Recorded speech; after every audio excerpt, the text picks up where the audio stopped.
Hello friends, good morning. তোমরা দেখো ওর অবস্থা। প্রত্যেকদিন সকাল 8টা সাড়ে 8টায় ঠিক আমার এরকম গেটের সামনে চলে আসবে। এবার আমি হাতে বিস্কুট নিলেই সোজা রাস্তায় চলে যাবে, রাস্তায় গিয়ে দাঁড়িয়ে থাকবে। দেখো, এই দেখো কত বুদ্ধি মাথায়, বলো। ওই দেখো, কি হয়েছে, খিদে পেয়েছে? এবার আমি কিন্তু ওকে পুষি না, যে আমি যে পুষি সেটা কিন্তু না, কিন্তু ওর কত একটা মানে মানে অভিজ্ঞতা। আমি ওটাই ভাবি যে মানুষের মতন, মানুষের থেকেও হয়তো কুকুর ভীষণ বিশ্বস্ত, ভীষণ বুদ্ধিমান।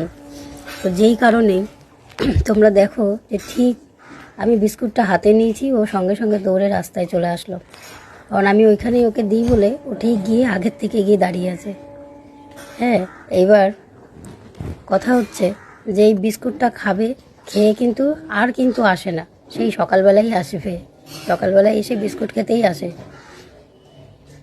এই হচ্ছে কথা, যে মানুষের থেকেও কুকুর ভীষণ বিশ্বস্ত।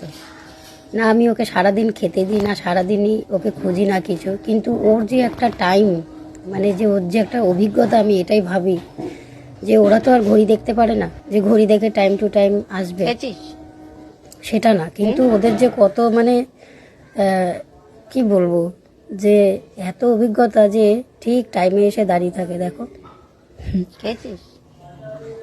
ভালোবাসা কি আর এমনি পাওয়া যায়? ভালোবাসা দিতে হয়, তবে তো ভালোবাসা পাওয়া যায়। চা খাবো আমি।